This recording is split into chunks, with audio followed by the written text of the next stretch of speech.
Hello guys, welcome back to another exciting Naruto fanfiction. Heart. If you're enjoying this series, don't forget to hit the like button, share this video with your friends, and subscribe for more amazing Naruto, which is what if Naruto saved Haku and every kunoichi fell for him. Part 1. Now let's start the fanfic. The mission to Wave Country. That was the beginning of a tale that would be told for generations, the start of a legend.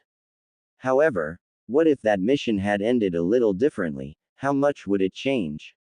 Better yet, would it be for the better, or for worse? Only time would tell. The battle between Naruto, Sasuke and Zabuza's apprentice was not going well for the rookie genin. The masked missing nin was playing around with them at this point, launching Senbon after Senbon at the two young ninja. Sasuke, being unable to melt the mirrors and having just awakened the Sharingan, was trying his hardest to use Naruto's clones as a way of blindsiding the masked ninja. Naruto, in his typical fashion, just churned out clone after clone, hoping that it would get him somewhere. Suffice it to say, it really wasn't.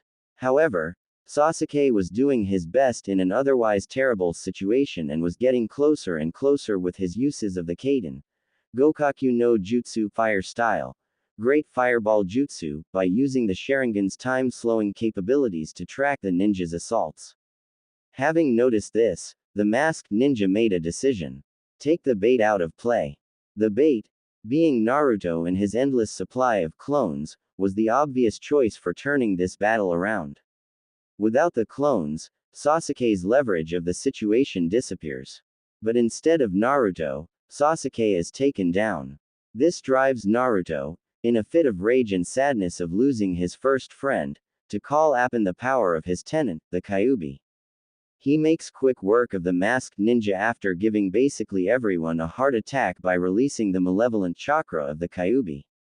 After punching the masked ninja through the mirrors, Naruto goes for a finishing blow. However, something happens that he does not expect. The mask had fallen away after the blow, showing him none other than Haku, the boy he met in the woods not too long ago.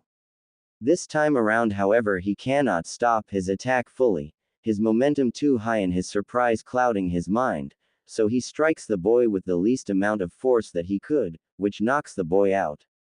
He simply stares at the boy, wide-eyed. But, why were you so nice that day? Naruto said quietly to himself as he tried to come to terms with what was happening. Then he begins to hear the sound of chirping birds, and looks over to see Zabuza pinned by a squad of dogs. While his teacher, Kakashi Hatake, the copy ninja, is holding a mass of writhing electricity in his palm. This was his signature jutsu. The Reikiri lightning cutter. Your future is death, Kakashi said, before running at Zabuza and impaling his hand through his heart.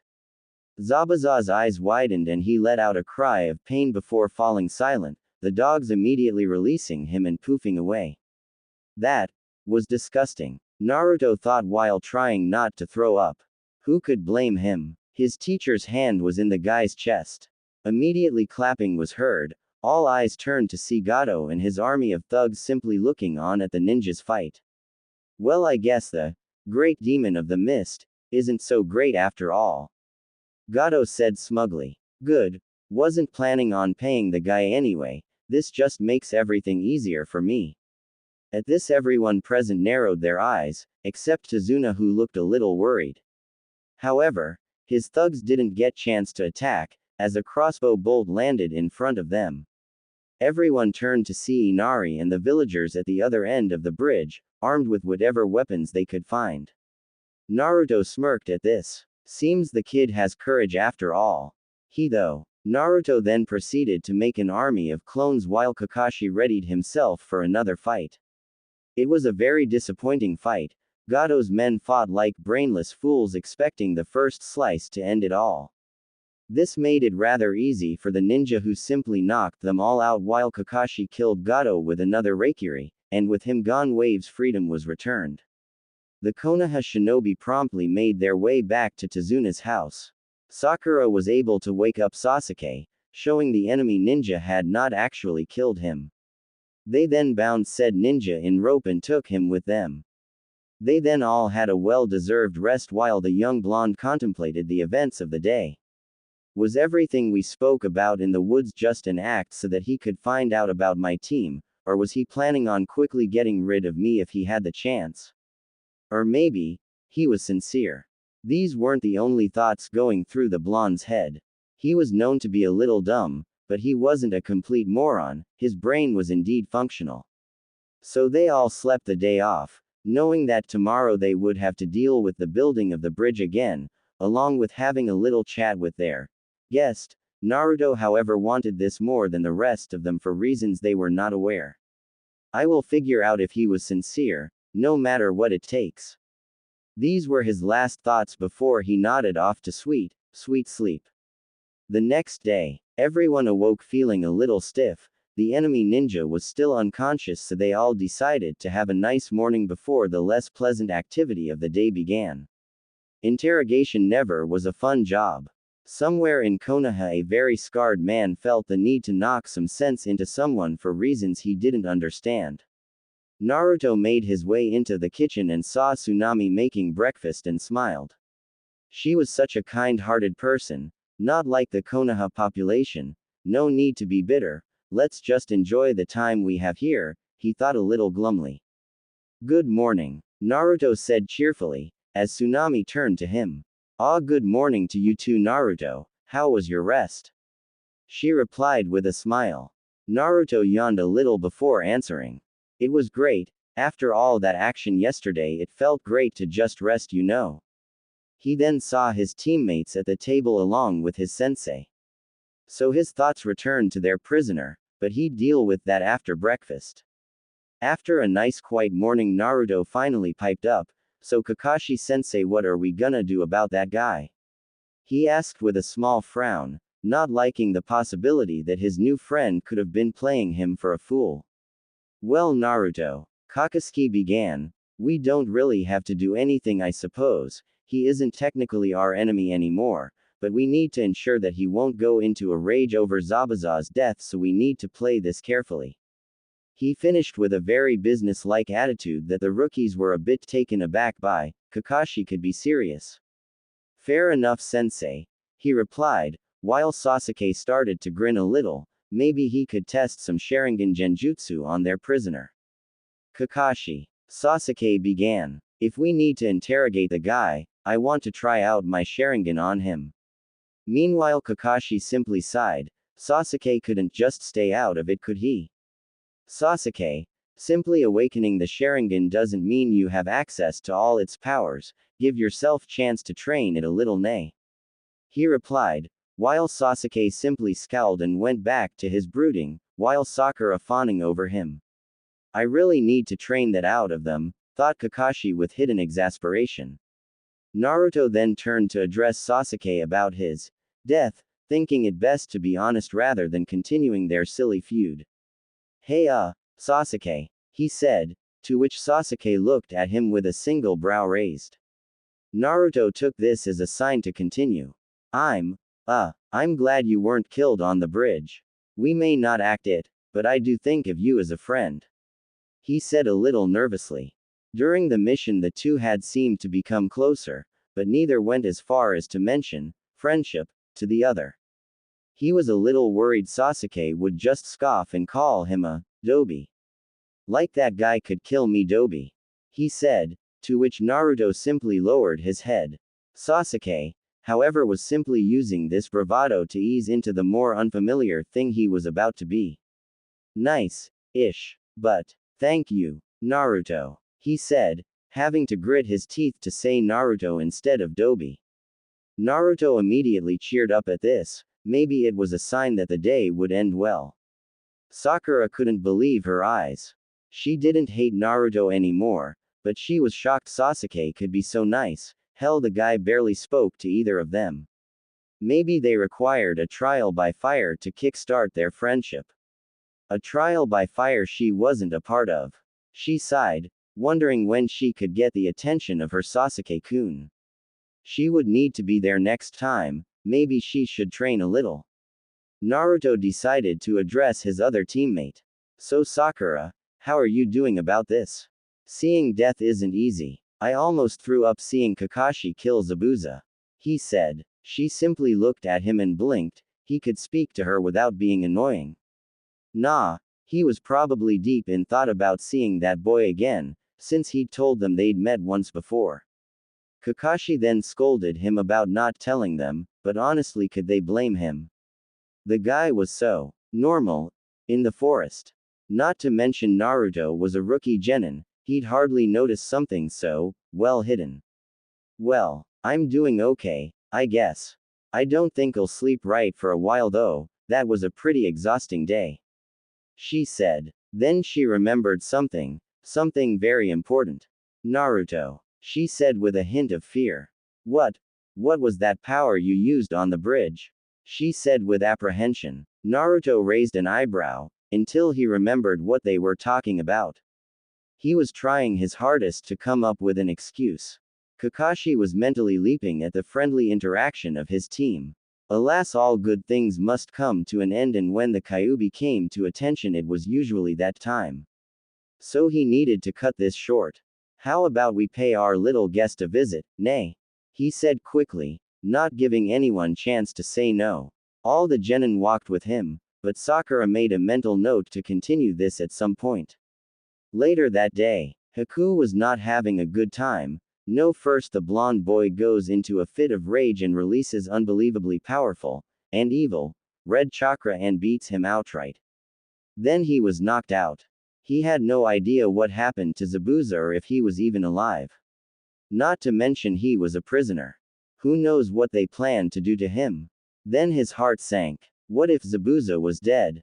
What could he do without his master? He was never made to do anything himself. The only serious decision he ever made was to go with Zabuza, and now that he was dead, he had no purpose. Maybe I can just get them to kill me and get it over with. He thought sadly. Though, all this time alone in the room gave him plenty of time to think about things, which made him think, do I need to die? I have freedom now, freedom to do as I wish. Can I really put that as a positive though? I've never had complete freedom. I don't know what to do. Haku thought, as his thoughts trailed back to the blonde boy he met in the forest a few days before the Battle of the Bridge, the one responsible for him being taken out of the fight. He sighed. What would Naruto think of him after he tried to kill him and his friend, the Uchiha? Haku legitimately liked the boy since he was honest and had a very positive goal, despite all the sadness and loneliness he saw in the blonde's eyes. In a way, they were the same, it seemed. His musing were finally stopped when the entirety of Team 7 entered the room with various expressions. Kakashi seemed neutral. Sakura was a little fearful of the one who could defeat her Sasuke-kun, and Sasuke was brooding. However, it was the blonde's expression which truly made him upset. He looked betrayed, hurt by the fact that the one he spoke with so casually was actually someone who was planning to kill them. Though he couldn't help but think about the way Sasuke was spared, despite everything. This brought a little hope to his clouded mind. The silence was palpable, which Kakashi decided was enough and began to speak. So, let's talk, shall we? His only response was Haku looking up at him and inclining his head slightly. Alright then, let's start with names. My name is Kakashi Hatake, and you are. He spoke cheerfully, despite the fact that this was, for all intents and purposes, an interrogation. My name is Haku Yuki. I am the last of the Yuki clan. He spoke with little emotion, something Kakashi could easily connect to the fact that Zabuza was dead. Well, I didn't ask about your clan status, but I'm pleased you're being so cooperative. He said. Now then, since your friend Zabuza is dead, what do you intend to do?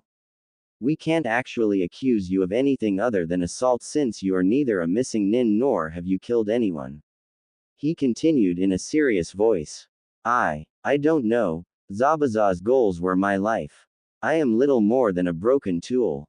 He said sadly, looking crestfallen, with a few tears welling up at the confirmation on his master's death. Then he began to cry. Team 7 gave him some time to calm down before continuing.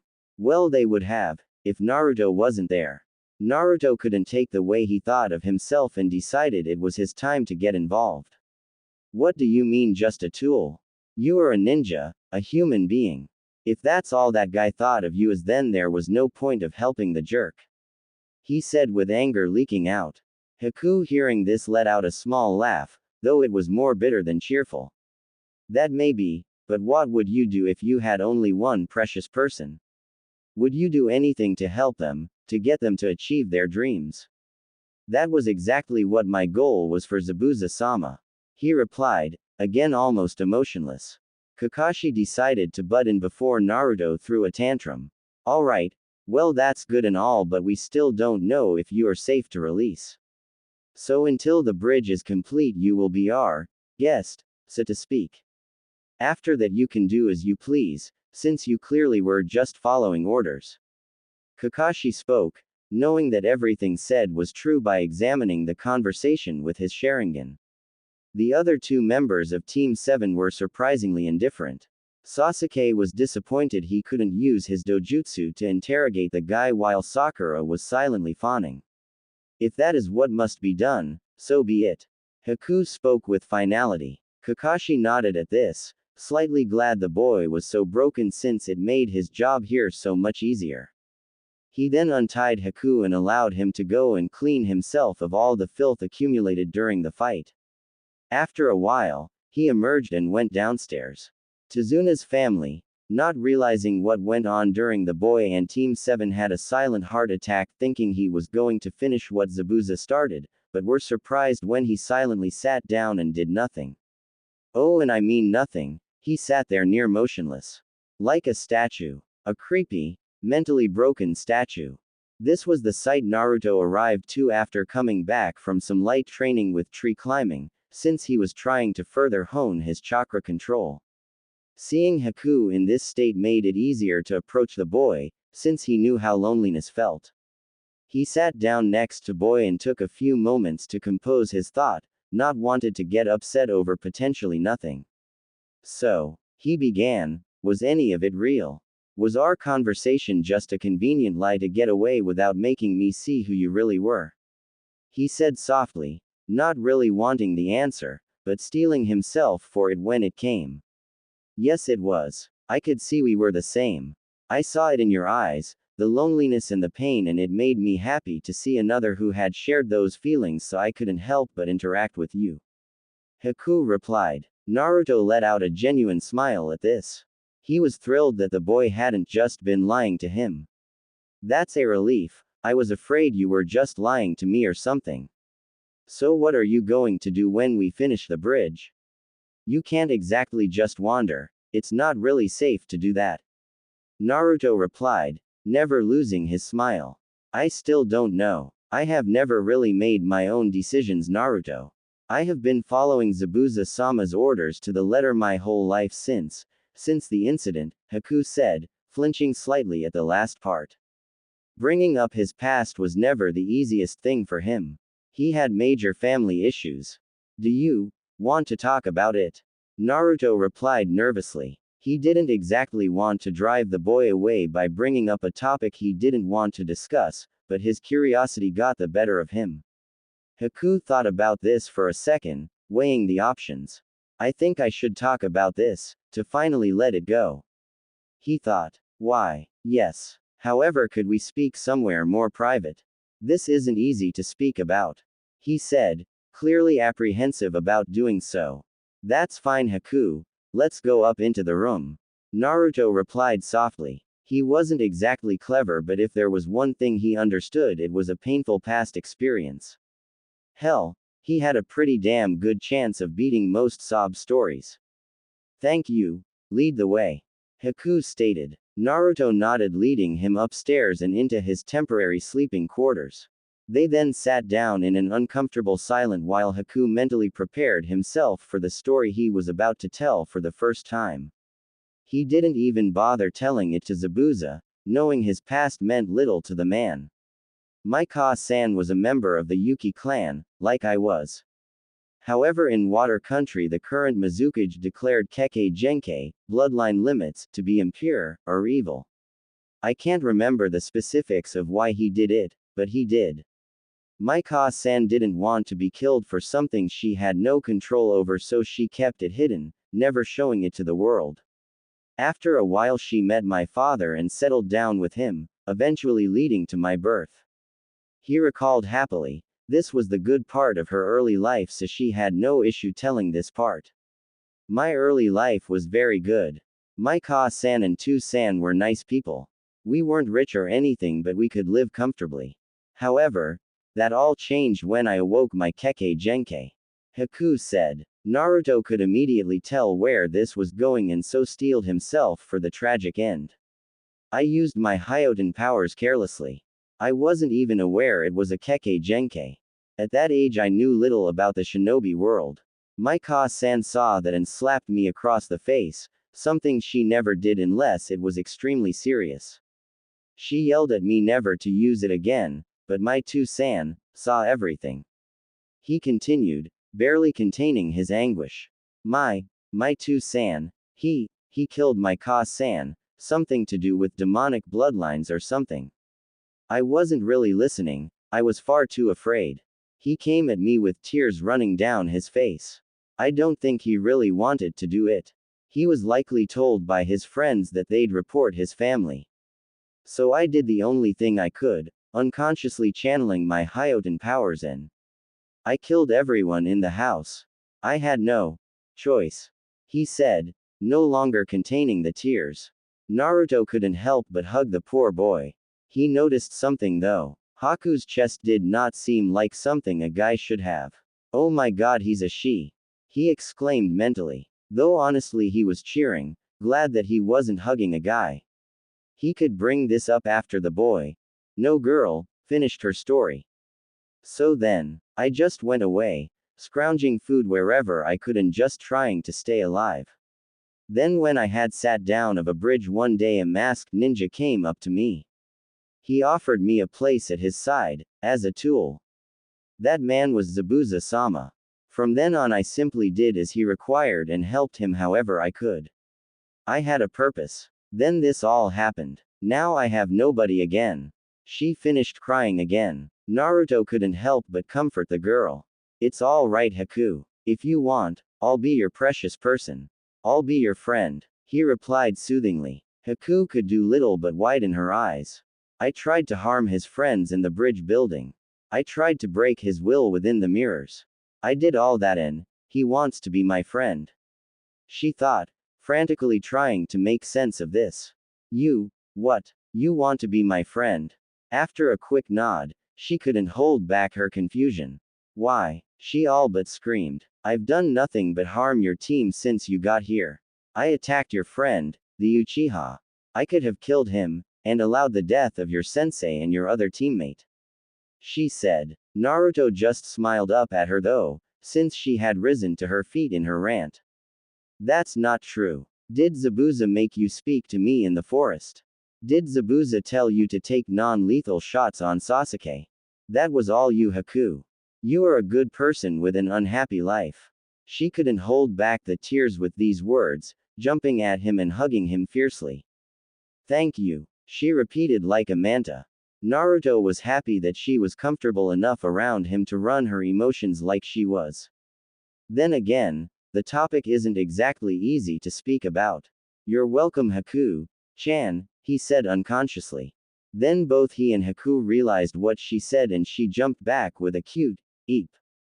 And looked at him with a small blush while covering her mouth. Wah, what did you say? She spoke slightly nervous. She wasn't expecting such a term of affection. Wait a minute, that was the female term. She exclaimed mentally. Did he know? Her eyes widened for a moment before returning to normal. Why should I care? I have no orders to hide it anymore. She thought happily while a small smile formed. Never mind, she said. Thank you again, Naruto-kun. She said somewhat nervously. She didn't know how he'd react to being called that. All fears were erased when a huge smile greeted her words and he just sat there looking in her direction. No problem, Haku-chan. He spoke cheerfully. Haku simply returned the smile and they went back downstairs, unknowing of what just began. A legendary partnership had been started. After the bridge's completion, the rest of the week went smoothly. The team, along with Haku, who was surprisingly cheery, guarded Tazuna and his men while they constructed the bridge. It wasn't really like they needed to, but it made the village feel safer having its heroes overlooking them. They had no issue guarding the bridge since it was an excuse to do nothing for the rest of the week.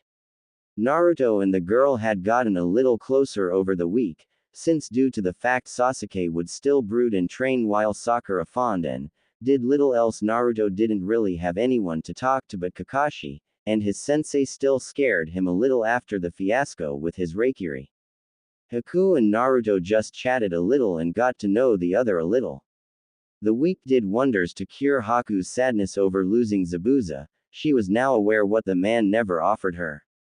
She never felt wanted with him, but now she was beginning to understand how it felt again. Now that the bridge was done, Team 7, Haku and the villagers were standing at its end. Team 7 was preparing to return to the Leaf Village and the villagers of the town were seeing them off. There was one other matter of business left, however. Kakashi felt it necessary to sort it out as quick as possible. So Haku, what do you intend to do now? He spoke seriously, his tone commanding respect. Again, the genin gaped at their teacher not being a silly, perverted time waster. Haku sighed, she was dreading this. Before she could speak, however, Naruto spoke with a loud and happy tone. She's coming to the Leaf with us, of course. He said. Team 7 were surprised by this, but mostly by the word, she. He'd neglected to mention that little development, of course. Kakashi, coming out of his stupor, decided to clear this up. What do you mean she's coming with us? More importantly, what do you mean by she?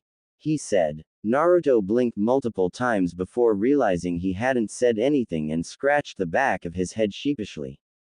Oops, forgot to mention that, did I? He said, earning nods all around. And obviously I said she's coming with us because she is. Right, Haku-chan? He said. Looking at the newly discovered girl, they could all tell she was in an internal struggle, except Naruto, being oblivious as he is, and all waited for her answer. Well, she said. What if they hate me for my Kekkei Genkai there? What if I'm treated like an outcast again? Her thoughts raged on before she composed herself and continued. Would they hate me there? She said meekly. Naruto was a little confused and decided to put his questions to rest. Why would they hate you? It isn't like you're a. Oh, he said, remembering her childhood. They wouldn't hate you, Haku-chan. Konoha loves Kekkei Genkai. It would be the opposite of Mizu no Kuni, land of water, I promise. He said calmly, not needing to explain what happened to her to his team since Kakashi pieced it together immediately. Haku still looked unsure but decided nothing could come from inaction. Okay, I'll go to the Leaf Village with you, she said with a small smile. That in turn caused Naruto to smile, not going unnoticed by Kakashi. He simply decided to ask about it later though, and they went on their way. Near the Leaf Village, the travel from Wave to the Leaf Village was peaceful. Serene, even. It was mostly a silent trip, but not uncomfortable. Haku was thrilled and frightened at the same time at the prospect of living in the Leaf. Naruto was ecstatic about his new friend coming with them, Kakashi was enjoying his book, Sasuke was enjoying his brooding, and Sakura was fawning over said Uchiha. All in all, it was a pretty nice trip. Near the Leaf Village, Haku decided to break the silence. So what's the village like anyways? She said calmly. Kakashi decided to answer before Naruto could get into a rant. Oh, it's a very lively village, not like the other great villages. It's always calm with a happy air around it. You'll probably love it, he said, but finished with another sentence in his mind. If the Sandaime lets you in, that is. Oh, who am I kidding? Naruto will vouch for her and the Sandaime can't turn Naruto down. He thought with a small chuckle. They finally arrived at the village gates and they all just waited for Haku to finish taking in the sights when Naruto said. Welcome to the Leaf, Haku-chan. Welcome to the Leaf, Haku-chan, said the energetic blonde of the group. Haku, however, didn't really hear him, too enthralled with the sight of the village. It was nothing like Haku was used to. She had never been in a major village. It was completely alien to her. In a good way. She smiled and focused back on the group who seemed curious what her reaction would be. It's wonderful, she said, getting smiles from Team 7 and a slight grin from Sasuke, who was much too cool to smile. Then Kakashi decided to get the ball rolling. Since they had been standing just outside the gates for a little while now, they probably looked a little odd to passers-by. Let's actually go into the village then, shall we? He said, earning nods from the rookies and Haku. They walked into the village and went up to the reception desk, home of Kotetsu and Izumo, the eternal Chunin. Kakashi decided to sign them in. Team 7 and Junin instructor Kakashi Hatake returning from a mission along with a guest who would like to request housing within the village. He said almost like clockwork. The genin found this a little weird. Didn't they know who they were? They were there when they left the village. Haku wasn't really paying attention to Kakashi, she was too busy trying to perceive how her life would be in the village. Oh hey Kakashi, Izumo started, before turning more professional. How did the mission go? Just the regular C rank, right? He continued, despite knowing that picking up a guest didn't usually happen on normal C ranks. Kakashi grinned under his mask. This story would probably never get old. He could already see it, all the other Jonin standing there shocked while he inwardly laughs at their expressions. Well, if you call running into Zabuza Momochi and the Demon Brothers a regular C rank, then sure. He said smiling. Izumo's jaw hit the floor with this while Kotetsu swung his head around to face them, interest newly found after his proclamation. They couldn't believe their ears. 3 genin and their Jonin sensei fought the Zabuza Momochi. What? Kotetsu shouted in surprise. Why the hell would you let fresh genin fight an A- rank missing nin? He continued. Izumo just nodded, still shell-shocked, while Kakashi was trying his hardest not to laugh their reactions. The genin weren't so strongly willed however and broke down laughing. Well, Naruto and Sakura did. Haku let out a few giggles while Sasuke, being the killjoy he is, was simply tapping his foot, wondering why this was taking so long. Seeing that he'd had enough fun, Kakashi decided to end their little charade. Well, by the time we ran into Zabuza we were already in wave. Not to mention pulling back would have undoubtedly led to the death of our client. We didn't have any real method to contact the village for reinforcements at that point. Besides, I took care of Zabuza while my genin took on his associate. I'm not that irresponsible. He said with a pout. Izumo and Kotetsu didn't quite buy it but decided to leave it there.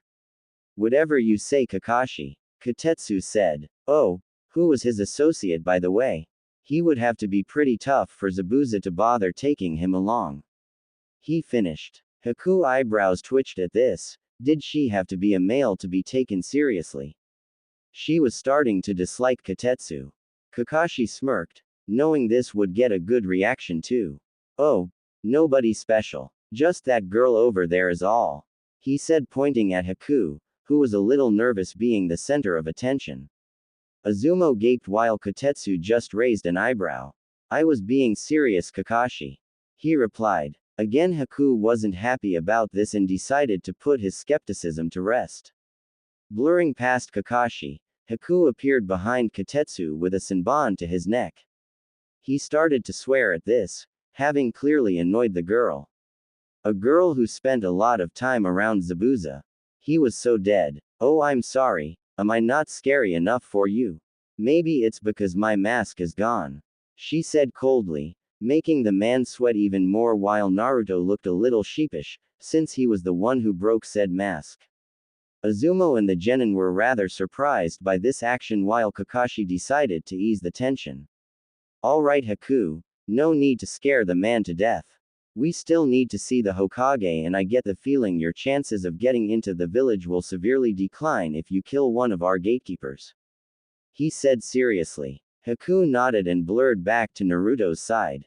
Nice one, he said. Haku smiled at this and went back to her thoughts. Well, if that's all, we'll be going to see the Hokage now. Kakashi said, resulting in nods from the 2 Chunin. They then started leaving while Azuma whispered to Kotetsu. You are so lucky Kakashi was here. He said, to which Kotetsu gulped, not wanting to see what Haku could do. At the Hokage's office. Upon arriving at the Hokage Tower, Haku briefly studied the building before being pulled along by a grinning Naruto. Then they saw the Hokage's secretary who promptly ushered them in while going back to her duties. Whatever those were. They entered the room to see an elderly man with spiky white hair sat at a long ornate wooden desk. This man was the Hokage, Hiruzen Sarutobi. The man known as the Professor. He was battling an indomitable horde of man's worst enemy. Oh yes, that's right. He was dealing with paperwork. Damn it all, it never ends. He said with obvious frustration. Then he spotted Team 7 at his door along with someone he didn't recognize and immediately went into Hokage mode. He turned to Kakashi who immediately straightened under the old man's wizened gaze. Report, he said passively. Kakashi nodded and gave him his written report, hoping he could escape without a serious case of scolding. Alas, he was too busy thinking about this and gave the Hokage plenty of time to skim through the important details before releasing a pretty hefty dosage of ki, or killing intent, on the masked Junin. You took a genin team on what was essentially an A-ranked mission. He said angrily, making the Junin shrink under the intensity of his anger. He quickly composed himself, finding a way to pass off the blame to someone else. Or should I say, 3 other people. They requested we continue the mission Sandaime-sama. He spoke quickly while receiving glares from the young genin. Sell out. They thought. The Hokage rolled his eyes at this. Did he really think that would work? Oh, I wasn't aware these genin were in charge of the team Kakashi. Must be my mistake. He said sarcastically before sighing and continuing. Well, I suppose congratulations are in order for you 3. An A-ranked mission without dying at your age is rather remarkable. He said kindly, entering the grandfather figure mode. Hi, Hokage-sama. Thanks Gigi, said the genin, 2 of whom then looked at a certain blonde incredulously. He couldn't get away with calling the Hokage that, right? However, the man just smiled at them and continued. Well, this will be recorded as an A- rank and you will be paid accordingly. Now, is there anything else? He said looking straight at Haku. She steeled her nerves and decided to speak up. Hi Hokage-sama, I would like to request to join the village as a shinobi of the leaf. She said seriously. The Hokage raised an eyebrow at this. He did just read the report so he was aware of who the girl was, but he was expecting her to be a prisoner or something. Kakashi really needed to detail his reports more. Oh, why should I allow this? Have you anything to offer the village? He spoke, feigning ignorance of who she was. Haku nodded at this. She figured it would be better to be truthful. Hi, I am the last known individual with the Hyoten Kekkei Genkai. I am proficient with both my bloodline and Suiten ninjutsu. I have the bare minimum of knowledge regarding Futon ninjutsu in order to use my Kekkei Genkai.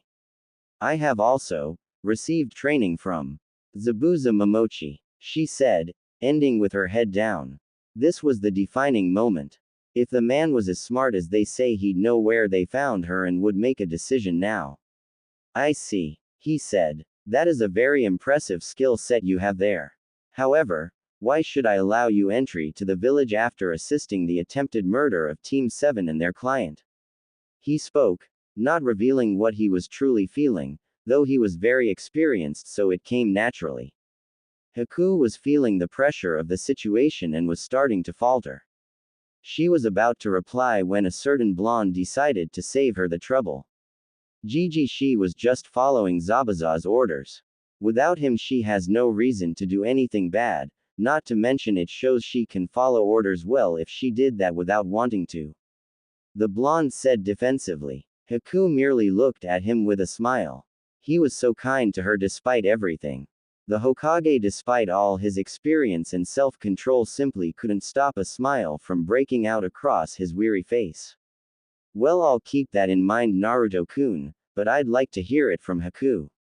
He said. Honestly, he'd already made his decision, but for appearance's sake he'd wait until she answered. So Haku decided to finish her argument. I was indeed loyal to Zabuza-sama, and honestly, if he was still alive, I would still be your enemy. However, with him gone, I have no grudge against you. In fact, I am actually quite fond of this village thus far, and Naruto-kun has become one of my precious people. She spoke seriously. She was silently cheering that she didn't stutter or let out an hint of fear. Kakashi and the Sandaime picked up on the way she referred to Naruto, along with the fact she openly admitted she thought he was precious to her. Kakashi thought this would be great teasing material in the future, while the Sandaime was happy that Naruto finally found a girl who liked him. Not that the idiot realized what was really going on, of course, hell, even Haku didn't make the connection. All right then. If I allow you entry as a ninja of Konoha, I have a few conditions. Do you have any issues with that? He asked. Getting a quick no in response, he continued. Firstly, you will not be able to leave the village for a month. He said. Seeing no argument, he continued. Secondly, you will be joining Team 7 during their training sessions, but you will not be on their missions. He said. Again, seeing no argument. It was the opposite, in fact, she seemed pleased. Lastly, you will be inducted as a genin and must raise through the ranks like everyone else, understood? He finished, getting a nod and nothing else. He then smiled and got onto a more cheery topic. Then from this day forward, you Haku are a shinobi of Konoha. He said, holding out a headband. Haku smiled and was thrilled that she wouldn't be sent away. Naruto was ecstatic that she could stay and he could spend more time with her, and Kakashi and the rookies looked pleased. She was a nice girl once you got past the attempted murder. Hiruzen decided to finish this up. Now, if that is all, I must request you all leave. Naruto, I will speak you soon, I'm sure. He said. They all turned to leave when the air grew cold. Oh, and Kakashi, I expect you back later for a chat about your teaching style. He said in a tone that promised either pain or a massive chewing out. He sighed and left the room. Haku, the Sandaime called, to which she turned and walked back to the man. I don't suppose you have somewhere to stay, do you? I can't exactly have you sleeping outside now, can I? He said. She blinked. Where was she going to stay? Maybe they'd give her temporary housing. No, I don't, she said neutrally. The Sandaime sighed. Arranging temporary housing was always a pain in the ass. The apartment complex owners would argue with him for ages to stop from having to give an apartment for free. Naruto, who was waiting at the door, looked up at this. You could stay with me. He blurted out without thinking. Then he blinked repeatedly, realizing what he said. Why did I say that? When she sees the state of my apartment, she'll think I'm some sort of lazy slob. He thought. The Sandaime smirked playfully. Well, Naruto-kun, while I'm sure she appreciates the offer, your apartment is not made for multiple people. I'll sort out the housing. Come back in an hour or two, Haku, and I'm sure I'll have something for you. He said. Haku, who had blushed at the concept of living with Naruto, for reasons she didn't understand, settled down at this and nodded. Thank you, Hokage-sama, she said. He nodded and sent them out. Then after a few minutes he spoke, seemingly to himself, loudly. Anbu, bring me Kakashi, he shouted, making the shadows of the room flicker about before disappearing. He sighed and leaned back. I'm too old for this shit, he thought achingly. With Team 7 and Haku. Alright, my cute little genin, congratulations on your first A-ranked mission. I wasn't expecting to say this so soon, but it brings me nothing but pride to say so. He said happily with a trademarked eye smile. Team 7 smiled at this before Kakashi continued. All right, have a good rest tonight and meet me at training ground 7 and 0600. He said before the Anbu appeared and whispered something to make him pale and promptly shunshin away. Huh, I wonder what that was about. Naruto said. Sasuke rolled his eyes at this and decided to get his daily insult to the stupid blonde in. Isn't it obvious? The Anbu work for the Hokage, and he seemed pretty mad earlier when he asked Kakashi to come back later. You're such an idiot, Dobi, he said with a smirk. Naruto was about to retort when Haku put a hand on his shoulder and shook her head. He conceded to this and simply decided to ignore the prideful Uchiha. Sakura decided to throw in her own little comment. So Sasuke-kun, you wanna go get a bite to eat or something? She said suggestively. Sasuke snorted at this, but honestly he was considering it, but not alone with Sakura.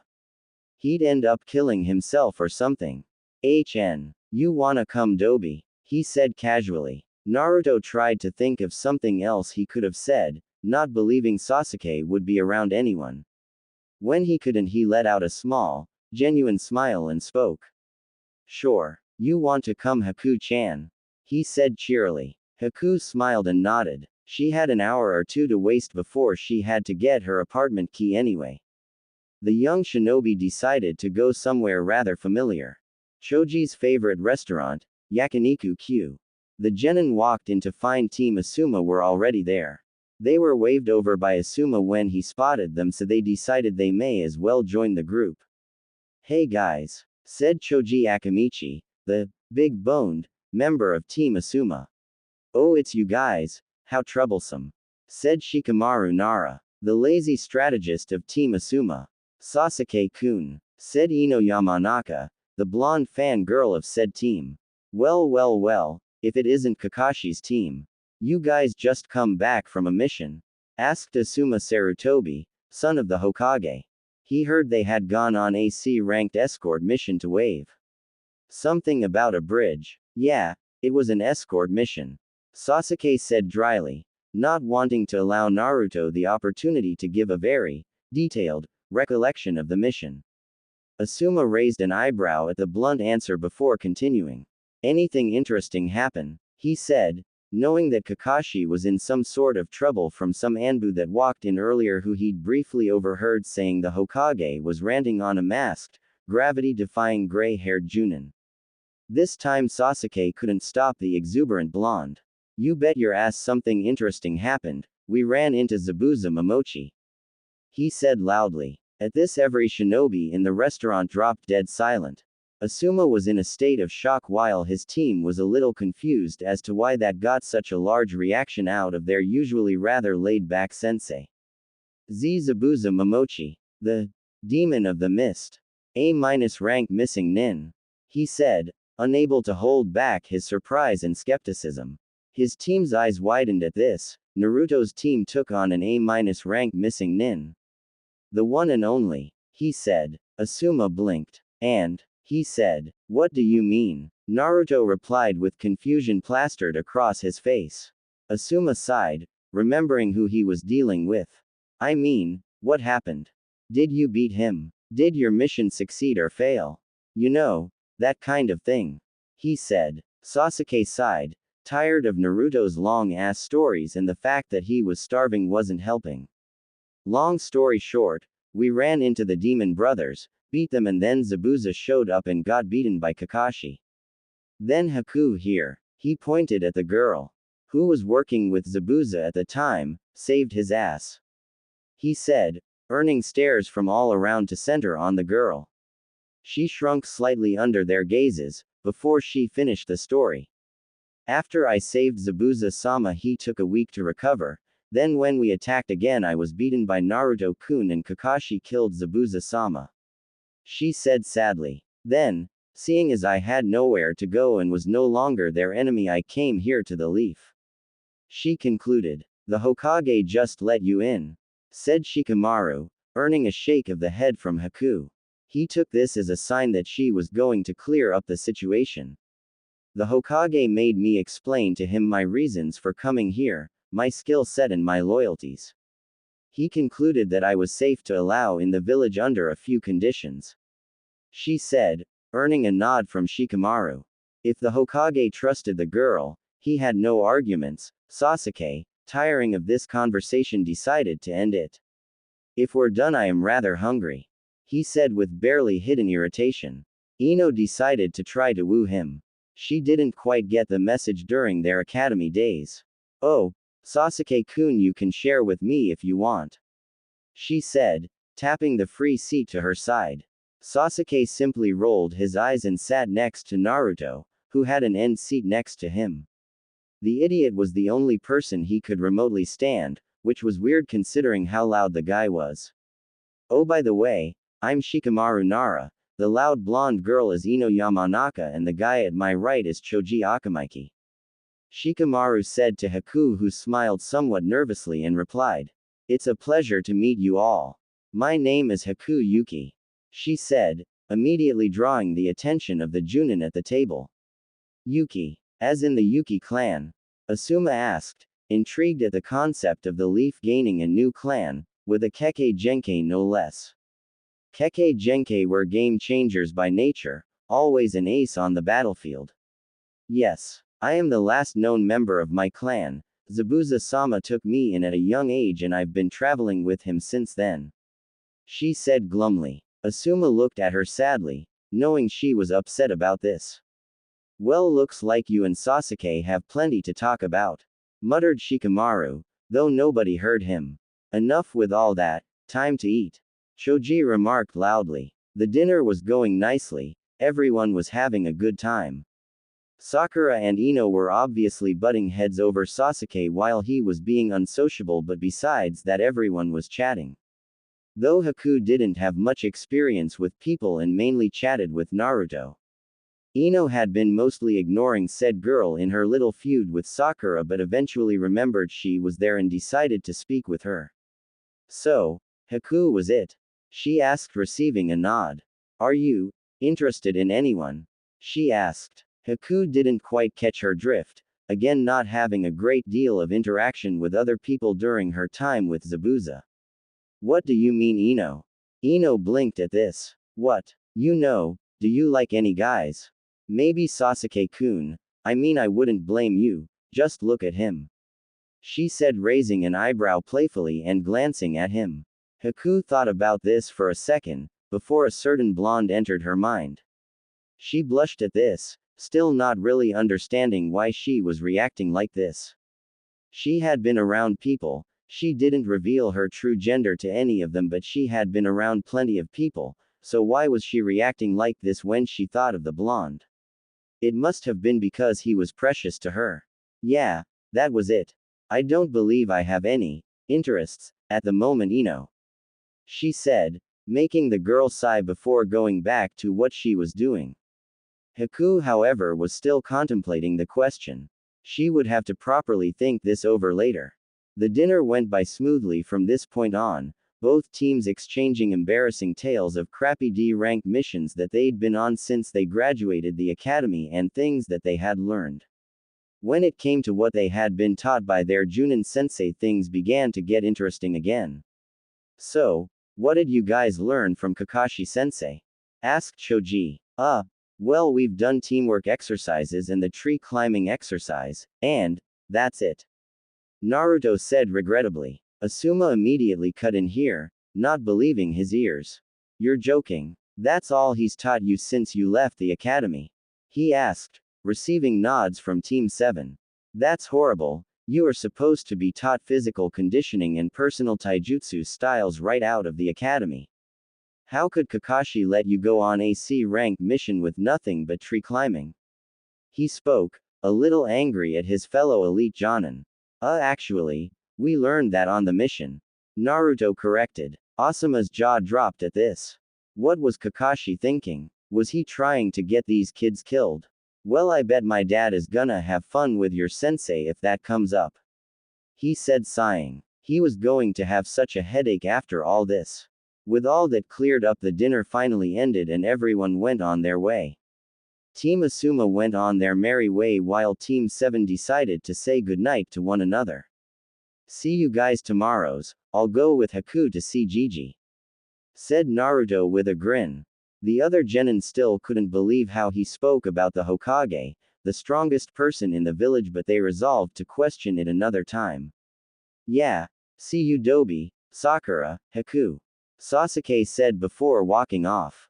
Sakura looked his way before speaking quickly to the other two. CYA Naruto. CYA Haku, she said before running after Sasuke and shouting. Sasuke-kun, wait. I'll walk with you. Sasuke started running at this while Naruto and Haku's sweat dropped before walking toward the Hokage tower. So Haku, Naruto started, getting the girl's attention. What do you think about Konoha so far? Do you like it? He said with a somewhat neutral expression. He hoped she liked it here. She smiled at him warmly. Yes, it's lovely. I can tell that I'll be happy here. Maybe one day I can restart my clan here. She mused absently before looking at Naruto and blushing a deep crimson. Naruto raised an eyebrow at this. Girls are weird, first Hinata and now Haku. I'm sure they are fine. He thought to himself as they continued in silence. However, soon the innocence of the situation would be ruined. As they were walking through the market district, Haku noticed people were avoiding them and starting. She focused her senses and was shocked by what she heard. Look, there's the demon brat. Why is he even still here? The village would be better without him. Why can't he just disappear? All these things and more were being whispered in their direction, and she looked at Naruto. What she saw nearly broke her heart. While his expression still seemed normal, his eyes were showing that he was in turmoil. His heart was being shattered as he just walked and did nothing to protect himself. She couldn't contain her anger and dragged him into a nearby alley so that she could get away from the stares, glares, and hateful comments. Naruto-kun, what the hell was that about? She all but shouted. Why are they being so cruel to you? He sighed and lowered his head. I can't tell you, Haku-chan. I don't want you to hate me. He spoke with rare sadness in his voice. Haku actually seemed to get more angry at this. Why would I hate you? Do you not trust me to believe in you? Do you think I'm some horrible person who would just toss you aside for the smallest of things? She said. No. He answered quickly. But it's a pretty big deal and I don't want it to come between us. He said. Is it your fault? She said. Well, no, but, he said. Did you ask for whatever it is? No, it's just. Have you ever done anything against this village? Well, I did a lot of pranks. Then as far as I'm concerned, you are as much a victim as I was as a child. She spoke confidently. Really? He said softly. Would she really not care? Would she accept me? No, she thinks she will, but once she find out what it is, she'll just be scared of me and avoid me. Yes, Naruto-kun, I really do, she said comfortingly, grabbing his hand and smiling at him. Well, could you give me some time to think about it, please? He said. Of course, Naruto-kun, but you will tell me, understood? She said playfully. Naruto regained his smile at his and looked right at her. Yes, ma'am, he said exuberantly. Good, she concluded. They left the alley and resumed their walk to the Hokage Tower, though this time they decided to walk a little faster to avoid as many people as they could. Naruto was still hurt by the comments and stares, but he seemed happier after their talk. Maybe she won't care. Maybe she'll accept me, he thought with a smile. It made him wonder though, why did her friendship matter so much so him? The idea of her leaving him made him physically sick. He'd figure out in future, he thought to himself. Back at the Hokage Tower. While Haku and Naruto were about to walk into the Hokage office, Kakashi emerged from the office looking like he'd just figured out his books were burnt. He looked at them before lowering his head and shuffling slowly back home. The question is, why not Shunshin? Why'd a ninja walk anywhere? Naruto was cut out of his musings by Haku waving in front of his face. He blinked quickly before smiling and following her inside the office. Upon entering, the Hokage looked rather angry before resettling his face into a neutral expression upon seeing them. Ah, Haku-chan, Naruto-kun, he said while raising from his desk and walking around to them. Here's the key to your apartment. It's in the west district of the village in a blue-painted apartment complex, 3rd floor, room 56. He said, handing her a key. She smiled at the elder Kage before giving him a quick thank you. Now, as I said, you'll be with Team 7 for the next month, but you won't be doing missions during this time. As such, you will receive an allowance from myself until you are free to do missions. It should cover your daily expenses. If you need anything, I'm here most of the time, he said with a grandfatherly smile. Thank you, Hokage-sama, you are very generous, she said professionally, to which Naruto shook his head. Why did everyone act so professional around him? He was just an old closet pervert. Now then, I'll get back to my. He looked at his desk where the paperwork pile had seemingly grown since he stood up. Paperwork, he said through clenched teeth. Haku let out a small giggle at this, to which Naruto raised an eyebrow at. This caused her to blush and turn away. Seems Naruto has quite the effect on our newest kunoichi, interesting. The elderly Hokage mused. Still, he needs to wear something a little more desirable if he really wants to get any positive attention. He thought, slightly irritated. Naruto's outfit was, in a word, disgusting. It was an eyesore in all meanings of the word. Hi, Hokage-sama, sure think Gigi. They replied, before turning and walking out the door. I really should be a little more concerned about letting him call me that in public. It's not like I really care, I like that little knucklehead. He thought before going back to his paperwork. Which has again seemed to multiply. Where is this all coming from? He said before looking at Minato's portrait. How did you do it? He shouted, making all the shadows in the room groan and sweat drop. Hey, I don't pay you to judge me. He said before grumbling about stupid blonde geniuses and going back to work. At Haku's apartment, after about 10 to 15 minutes of searching, they managed to find Haku's new apartment. It was nice enough, with a kitchen, bathroom, living room and a free room for personal use. It was pretty spacious, at least compared to Naruto's apartment, and had already been furnished well enough. The wallpaper is a cyan blue with the occasion ripple pattern in yellow. There was a table in the middle of the room with some coasters and a flower pot with a few lilies in the middle of the table. There was a bookshelf with a couple of books about chakra control exercises and the history of the shinobi world and the Leaf Village in specific. There are a few basic wooden seats around the table and some painting on the wall showing the Leaf Village and other noteworthy places. There was also a porch with a double-windowed door facing towards the village. The bedroom had a wardrobe, with some kunoichi-suited clothing in there, a chest of drawers, a single bed with a flower-patterned blanket. There was also a chest under the bed for item storage along with a bedside table. There was a window above the bed showing the garden behind the apartment complex. The kitchen had everything you'd expect, an oven, fridge, freezer, a sink, etc. It had a counter for preparing meals along with some cupboards for food storage.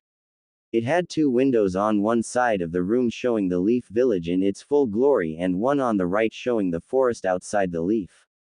All in all, it was a pretty nice place. This is a really nice place, Haku-chan, maybe I should ask for a temporary house. He said offhandedly. He'd forgotten that she'd seen the way he was treated and so she knew what he meant with little effort. What's your apartment like? Is it bad? She asked, a little afraid for the answer. Naruto inwardly cursed for bringing the topic up. He sighed and continued. It's not awful, but it's not great either. It's livable, I guess. He said casually, obviously having come to terms with his conditions. All right then, she said sadly. I guess I should be going then. See you tomorrow, Haku-chan. He said with a smile, waiting for her answer before turning to leave. I guess so. See you at training, Naruto-kun. She said, giving him a small hug, not finding it weird in the slightest. He smiled and walked out. She went through some of her books for the next hour or so before she found a book that interested her. She found a book labeled, The Rise and Fall of Uzushiogakure. After reading through the whole thing, she had one thought on her mind. Uzumaki clan. With Naruto at his apartment. Naruto lay on his bed and let out a huge sigh. The day had been quite long, and not to mention Haku figuring out about his treatment already. He decided to ignore it and walk to his kitchen but found something interesting. A message and what looked like a slip of paper. Hey Naruto, I got a bit of advice from the Hokage about the way I train you, so I got you this. It's called chakra paper. If you channel your chakra into it, one of 5 things will happen depending on your elemental nature affinity. Your affinity determines what elements you will be best at using. If you have a fire affinity, the paper will ignite and turn to ash. If you have a wind affinity, the paper will split in two. If you have a lightning affinity, the paper will wrinkle. If you have an earth affinity, the paper will turn to stone and crumble away, and if you have a water affinity, the paper will become wet or damp. From Kakashi. See you tomorrow at 6 a.m. Huh, that's cool, he said and picked up the chakra paper. He channeled chakra into it for a few seconds before it split in two. However, it was what happened next that confused him. Instead of crumbling away, it turned to stone and began to sparkle in small places. What could it mean? Naruto and Haku were both rather confused at the moment. Both had discovered something they were not intending or ever expecting. Haku had discovered the lovable blonde idiot that she had been around for a while now was part of a clan. Not just some normal clan either, they were essentially on par with the Senju since they literally built their own village. She was rather saddened by the fact that it was stated that the clan was wiped out, however, but that led her to think about something. Did the blonde even know what his name meant? She had no way of knowing without asking, and since he had no family, it was uncertain if he was told. There was an unspoken rule that clans' names belonging to clans the size and importance of the Uzumaki were not ever to be given to one who is not of said clan, so the blonde was definitely related to the Uzumakis. The more she thought about it, the more confused she got. It did explain one thing though, why he was able to churn out so many damn clones. The Uzumaki life force and chakra was apparently quite legendary. Makes sense considering they were an offshoot of the Senju clan. She felt the beginning of a headache and decided to leave it there for now. She would ask said blonde tomorrow. Naruto, however, was trying to decipher what the strange reaction the chakra paper had meant. Kakashi said if the paper turned to stone and crumbled that you had an earth affinity. However, he didn't say anything about it turning to stone and sparkling. Maybe he was special. Yeah, right, he thought. I'm just some clan-less orphan, what would be special about me? I would be told if I had some secret ability, right? He continued to himself. The thought wouldn't go away though. Gigi did say I was born on the day of the Kyuubi attack. Maybe my parents were special, but he doesn't know who they were. He thought. He continued thinking about this before getting bored and giving up. I'll tell Kakashi-sensei tomorrow, maybe he has some more chakra paper. He said to no one. Then he crawled into bed and decided to sleep the day off. If there was one thing good about any day, it was sleep. Beautifully simple yet so enjoyable. Yep, sleep was great. Next day, Naruto rose from his bed feeling much better, the night having washed away his anxiety. His mind hadn't stopped pondering the chakra paper though, and then there was the fact that he'd have to tell Haku his secret at some point. He sighed, wondering how he got into this mess. He was about to have a quick breakfast when he heard a knock on his porch window. He looked over to see his teacher, Kakashi Hatake, just standing there. Like a scarecrow. A creepy one-eyed scarecrow. He walked over to the door, unlocked it and let him in. What's up, sensei? He said, somewhat bored. He was up, wasn't he? It's not like he was late for training. Wait, was he? He checked his lock. 5:25, I still have plenty of time. He thought idly before turning back to his teacher. Oh, nothing important, Naruto, just wanted to bring you this. He said, holding out an assortment of random, healthy foods. Naruto blanched before sighing. He was sighing a lot since the wave mission, must be stress. I assume you want me to eat healthier, right, sensei? He said, getting a nod in return. Damn it. Fine. I'll eat your stupid fruits and vegetables. He continued, walking towards his table to start preparing his breakfast. Kakashi simply smiled at how easy his genin were to control. Is that all, or do you want something else, sensei? Naruto called over to him, without turning from his breakfast. He couldn't waste time now, could he? I was wondering if you got my other little gift. He said, earning a nod from Naruto before he realized this was the best way to bring this up. Yeah, I did. Something weird happened when I used it. He said. Kakashi raised an eyebrow at this. He was wondering what could have happened.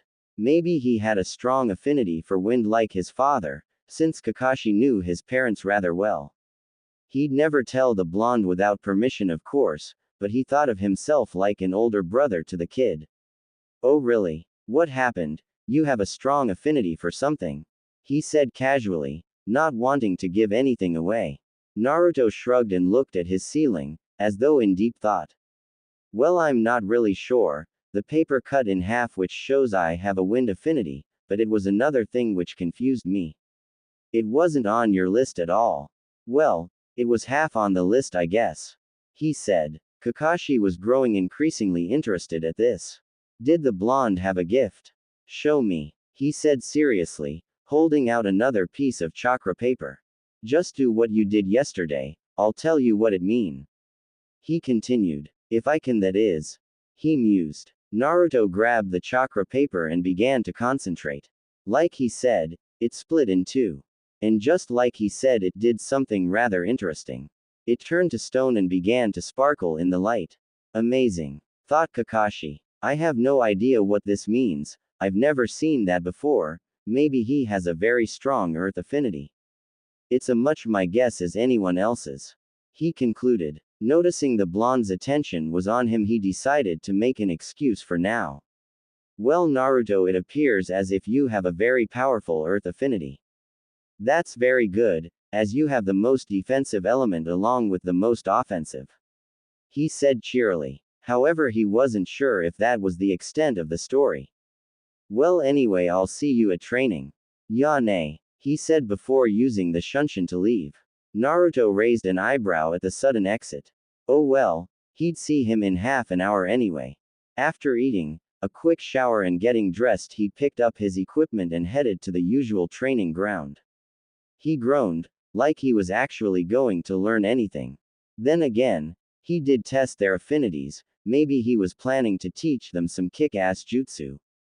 He scoffed. Yeah right. At Training Ground 7, the majority of Team 7 besides Naruto was already at the training ground.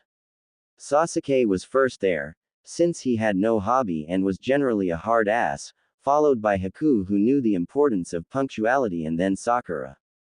The group saw a small blonde blur in the distance and knew who it was.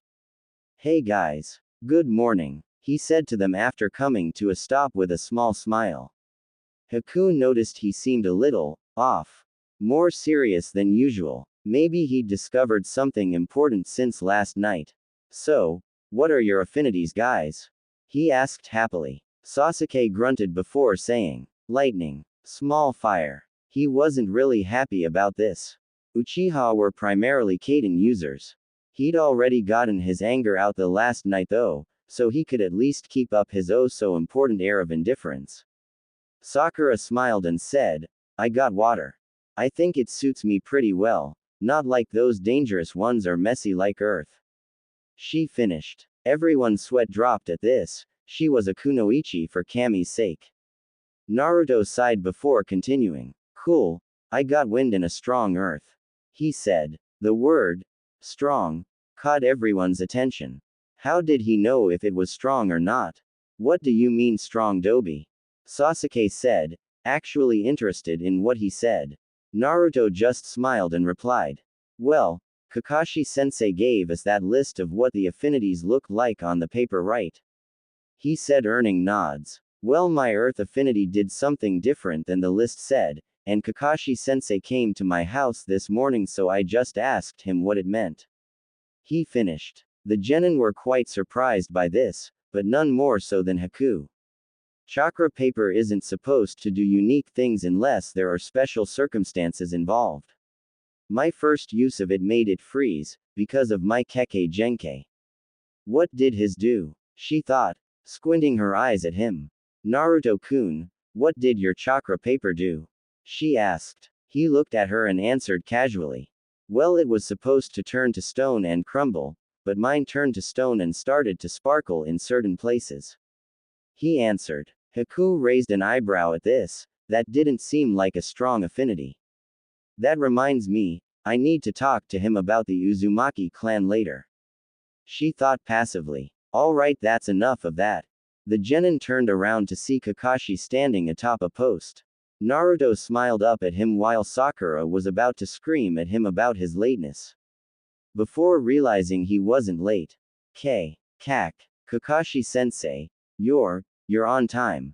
She said, shocked by the fact that he was capable of being on time even remotely. Yes, well, I decided that we needed to be a bit more serious about your training, so here I am. He said. And the Sandaime threatened to outlaw Ika if I didn't, he thought. Then he decided to continue. We are going to be doing physical conditioning and speed training for now. It became clear to me in Wave that you aren't all in shape to do your jobs effectively. Also, I will be evaluating your taijutsu styles to see if you are using them correctly or if they aren't suited to you. He said, earning nods. Haku, Sasuke, you two are already rather fast, so we will be working on your strength and taijutsu. He said, earning more nods. Naruto, you need to improve your speed and your taijutsu since I couldn't help but notice you don't really have any sort of style befitting a shinobi. He continued. Naruto decided to be clear what he meant by this. What do you mean, sensei? My taijutsu seems fine, he said indignantly. Kakashi chuckled at this. The boy was so easy to rile up. What I mean, Naruto, is you swing your fists like a brawler. Ninja don't just use their hands, you must attune your whole body to the fight. You must be able to hit hard but also correct yourself quickly if you miss. I've noticed you just throw all your weight into your blows and hope they connect, and if they don't, you leave yourself wide open. We also need to work on your blocking, dodging, and parrying. He said, as if reading from a textbook. Then he noticed Naruto was sitting on the ground with a storm cloud over his head and laughed. Lastly, Sakura, you need just about everything, he said casually. The girl face faulted at this, but realized he wasn't wrong. She has done barely any training at all. She just sighed and nodded. Haku, Sasuke, you two will be wearing weights and going through taijutsu katas to increase your familiarity with them while also boosting your muscle mass. He said. Then he turned to Naruto. Naruto, you will also be wearing weights, but you will be doing laps of the clearing and then you will come to me so we can work on finding you a taijutsu style. He said. Then he turned to the pink-haired member of the team. Lastly, Sakura, you will be doing all these things. However, you will be doing less of each and we'll work on rounding you out more before specializing you a bit more. He said calmly, earning a groan. Well then, let's get to it. He said happily. 2 weeks later. The training was, to put it simply, hell. Kakashi was a hell of a slave driver. They couldn't argue with the results though, they were already starting to see some improvements. Naruto was getting faster and with his indomitable stamina he could keep going for a long time. Sasuke and Haku were getting more precise with their taijutsu styles and seemed stronger. Sakura was getting better all around. Kakashi managed to find a taijutsu style that served Naruto rather well. It focused on using feints and various distractions to land blows on the more vulnerable areas the enemy's body.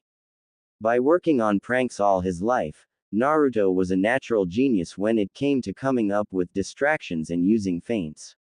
Hell, he managed to hit Kakashi a few times. Sakura was a different case. Kakashi decided strength training may not actually be necessary for her if she could master chakra-infused taijutsu, which he was certain she could with her chakra control. Then he managed to find her a quick and precise style that blended well with this, as a quick chakra-infused punch on an important area could end the fight immediately. Now that Sasuke had awakened his Sharingan, he was finding the Uchiha taijutsu style to be leagues better than before, since it was intended to be used with the Sharingan to begin with. He was now capable of accurately keep up with enemy strikes and calculate where to dodge, block, parry effectively. He decided to work on speed and reaction time in his free time since just seeing an attack didn't mean he could block it. Haku needed a lot of work on her taijutsu, having specialized in ninjutsu and hand sign speed, along with precise use of Senbon. The girl was using a style similar to Sakura, one that required a lot of speed with the bare minimum amount of strength. She decided to use her knowledge of pressure points in the human body in her taijutsu. This allowed her to paralyze and disable limbs with so much as a touch. All in all, it was a rather productive couple of weeks. Kakashi was wondering why he waited so long to start teaching them. It was so much fun to see them fall and complain. Alright, my cute little genin, that's enough for today. I'm very proud of your progress, but don't get upset if you think you are progressing too slow. Physical conditioning takes a long time to master. Don't expect to advance too quickly. He said with a smile. All the genin just grumbled about stupid slave-driving senseis. Well, I'll see you all here tomorrow same time, okay? Bye, he said before using a leaf shunshin to go, wherever he goes in his off hours. The genin all sighed and wordlessly walked away. Sasuke with Sakura, followed by, and Naruto with Haku. Hey Naruto-kun, the ice user said, could you come to my apartment with me? I need to talk to you about something. She said nervously. Naruto raised an eyebrow at this but just went with it. He was far too tired to argue. Sure, he said tiredly. They then walked in silence. Haku was silent because she was wondering how he'd react to the news, and Naruto was silent because he was worried about what she wanted to talk about. Maybe she'd make him spill the beans about Kyuubi. Oh well, too late to run away now. Not that he could run any time soon. At Haku's apartment, after a rather uncomfortably silent walk, the duo arrived at Haku's apartment. She promptly let them in before ushering him to take a seat at her table. They were silent for a while until Haku could find a way to ease into the topic. She found a way, and went with it. So tell me, Naruto-kun, how much do you know about your surname? She asked cryptically. Naruto was confused by the way she phrased the question but replied regardless. Nothing, I guess. It was given to me by Gigi because he didn't know who my parents were. Or so he says, he said, keeping the last part under his breath. Haku sighed. This was going to take a while. He didn't know the slightest thing. What if I told you that the Uzumaki were the founding clan of Uzushiogakure? The village of longevity, as it's so called. She said softly, knowing his world was going to be turned upside down by this revelation. Well, I'd say, he said, before realizing what she said. What? He shouted. Haku foresaw this reaction and simply handed him the book she learned all this from. He looked at the cover for a moment before reading it. Once he started reading about his clan, he was ecstatic. He wasn't just a nobody, he was a part of a clan. Alas, it was not the end of the book. Once he'd finished, he looked heartbroken. His clan was destroyed before he even learned who they were. It said nothing about survivors. For all he knew, he was the last of his clan. I had a clan, and they are all gone. He said, his voice breaking. He started to tear up when Haku raised from her seat and began to comfort him. It's all right, Naruto-kun. I know exactly how you feel. I know, it'll be okay. She spoke softly, allowing him to cry on her shoulder. We have so much in common, don't we? It's like fate that we met, even under the circumstances we did. She thought happily. He was the first person to accept her besides Zabuza, and they were the same. That small thought comforted her more than she could believe. They could always relate to one another. Once he'd stopped crying, he didn't break their embrace. No, despite everything, he actually deepened it. This surprised the girl, but for whatever reason she couldn't break it either. It was warm. It made her happy just being like this. She couldn't help but wonder why she enjoyed this so much, why the blonde had such an effect on her. After a few minutes they finally separated and blushed equal shades of crimson and turning away. Haku simply placed her fist in front of her mouth while Naruto rubbed the back of his head sheepishly. Haku decided to ease the awkwardness. So what do you plan to do about this? She said. Naruto blinked, before realizing what she was referring to. I guess I'll go see Gigi about it sometime, but I don't know why he'd keep this from me. He knows how much I've wanted to learn about my parents. He said sadly before Haku got a shot in. She couldn't let him blame the man before he'd even asked. Maybe he had a good reason. Remember, the book said your clan was destroyed for their rising power. Maybe he didn't tell you so you wouldn't spread the information around. She said with a hint of certainty.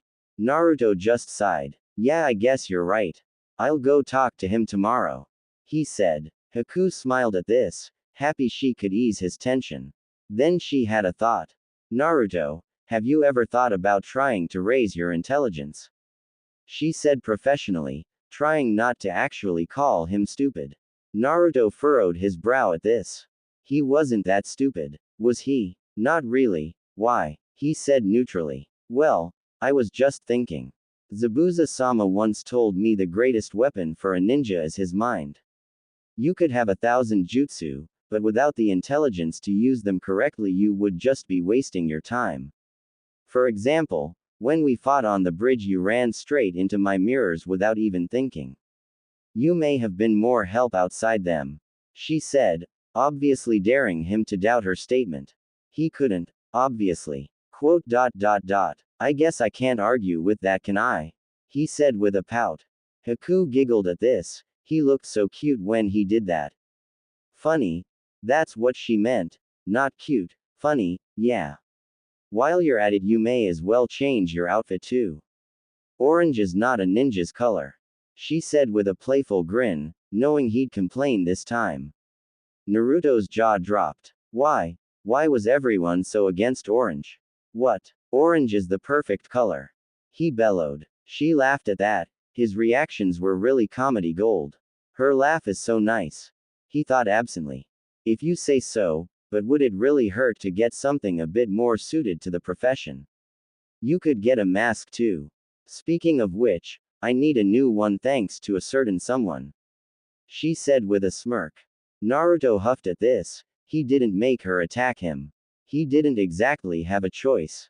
Fine, Mom, he said sarcastically. Haku just looked irritated at this. Naruto began to sweat and put up his hands disarmingly.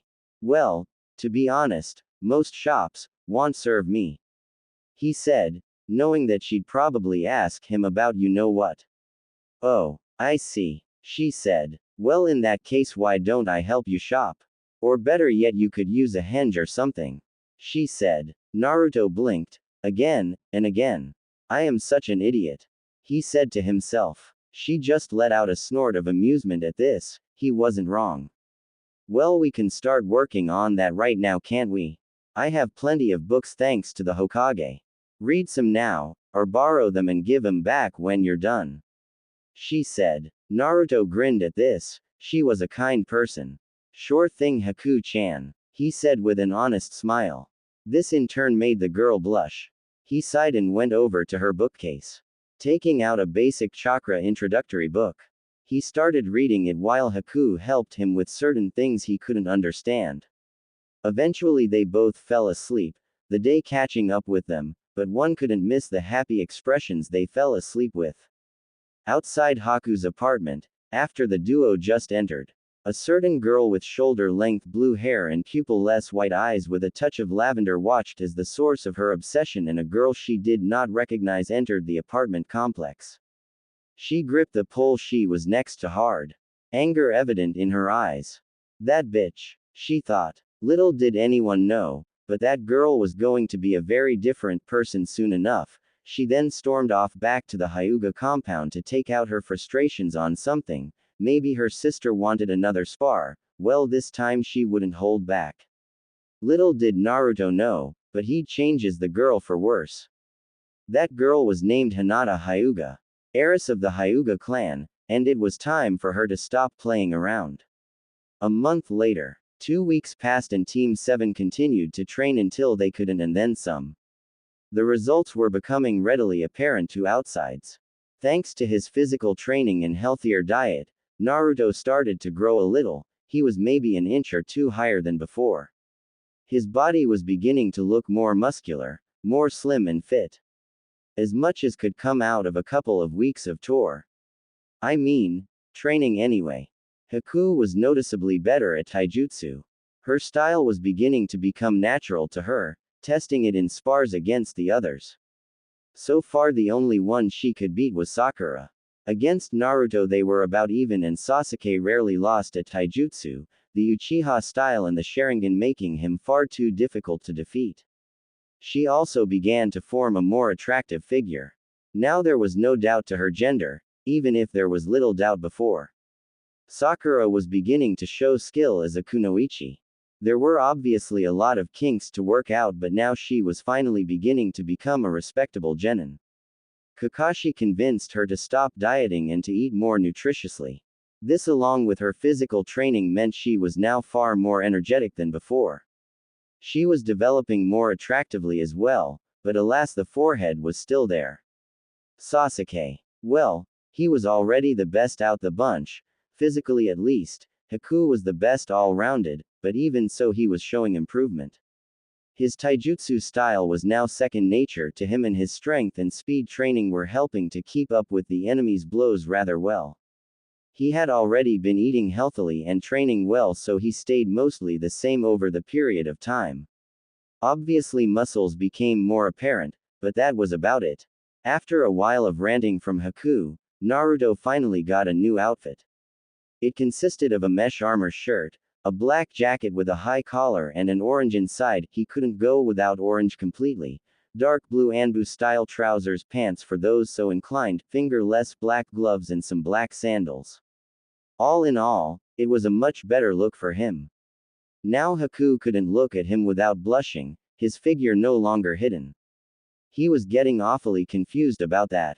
To be fair though, he was taking notice of her too, but despite the fact he'd been improving his mind over the last 2 weeks, he was still pretty clueless about the female population. Speaking of which, his intellect was improving at an astonishing rate. It made Haku question if he had ever been taught anything, ever. He was like a natural genius, easily soaking up anything. Little did she know he inherited that little detail from his father. Speaking of parents, that brings us back to a small chat with the Sandame. Exclamation mark. Flashback no jutsu. Naruto walked into the Hokage Tower alone.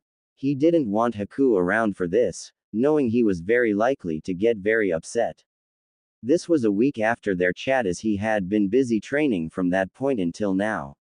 His matured mind would help him a lot in this matter. He'd still call him Gigi though, you can't just train that out. He walked into the old office and, surprisingly enough, there was no paperwork. Funny how since he stopped pulling pranks the paperwork started to decline. Yes, funny. Not in any way because his pranks caused the paperwork. Nope. Gigi. He spoke calmly. The man raised an eyebrow before raising the other and dropping his jaw for good measure. The boy looked completely different, more muscle, new clothes, he was even a little taller. Hell, even his eyes looked a little different, showing a more trained mind. Yes, Naruto-kun, he said, trying to control himself. What can I do for you, my boy? He continued. Now that he was over his shock, he was thrilled. The boy looked like a true shinobi. Obviously he'd found a good influence. Oh, nothing special. I'd just like to ask you about Uzushiogakure. He said with sarcasm dripping from his mouth, and then obvious anger as he spoke of his ancestors' village. The Hokage widened his eyes at this. How did he know? I guess you found out then.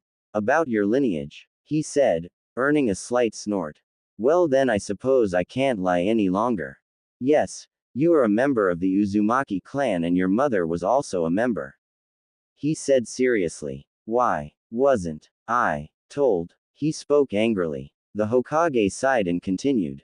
Because the enemies of the Uzumaki clan still exist. If the world found out about your lineage, you may have been kidnapped. Like Kumo tried to do to your mother. Kushina Uzumaki. He said seriously, silently patting himself on the back for such a good excuse. The lie was more to do with his father than anything. The boy calmed down a little at his. Guess I should have listened to Haku, he did have a good excuse. Is it just that though? An excuse. I can get that information easily. He thought with a grin. Oh, and my father, he said, barely containing his smug expression. The Hokage just blinked at this. He'd been found out by Naruto. He was so different from a week ago. Damn, whoever convinced him to study. I can't tell you about him, Naruto-kun, he said nervously. The boy rolled his eyes. Hiruzen continued. However, I can give you all the things regarding your mother and her possessions, if you'd like. He said, smiling. I'll get him with this deal. He thought. Naruto inwardly cursed. He couldn't turn that down. Fine, Gigi, that'll be fine. He said grudgingly. Hiruzen did an internal dance at a well-executed plan. I'll have them sent to your apartment, he said before Naruto nodded and left. Man, that was close. I'm Minato, thought the elderly Hokage. Exclamation mark. Flashback no jutsu. Kai. Back to the present. Team 7 were standing at Training Ground 7 with their sensei, Kakashi, waiting for him to tell them what they'd be doing for the day. Now then, Team 7, first I'd like to say that I'm very impressed with your recent progress, and I don't bet you could take on most new Chunin, he said happily. Everyone, even Sasuke, who had started to lighten up since the wave mission, smiled at this proclamation. Now then, today we will finally be working on your affinities. Here's what will happen. Sasuke, you will work on your lightning affinity. Naruto, you will work on earth. Sakura and Haku will work on water. Understood, he said, getting a hi from the group.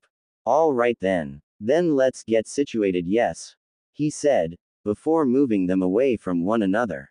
Well, Haku and Sakura stayed together for obvious reasons. He then gave them their tasks. The girls were to float water over their heads and down to the ground before they had mastered the first test. Naruto was to crush a stone in under 5 seconds with nothing but chakra, and Sasuke was to dance lightning around his hand without shocking himself. Kakashi expected this to take a while. Surprisingly, Haku was doing rather well, though she had experience in Suidan ninjutsu already. Sasuke was doing okay. Sakura was doing well because of her perfect chakra control. It was Naruto who surprised the man. Well, he'd stopped being surprised since last week, but it was still a sight to see. Naruto was already able to half-crush the rock in about 15 seconds. That was rather incredible. He was wondering if that was the natural talent the blonde had been hiding until recently, or whether that was due to his rare earth affinity. He'd never know. Still, it was gratifying to see his students doing so well. Naruto created a single clone while no one was looking and made it do the exercise also. He had learned about the memory feedback while reading through a scroll of clone varieties. He couldn't risk using many, as the feedback on his immature mind was far greater than it would be on someone older than him. He didn't want to kill off the brain cells he'd just gotten. After a few hours of this, he'd reduce the time to 12 seconds to half crush it and 19 seconds for it to be fully crushed.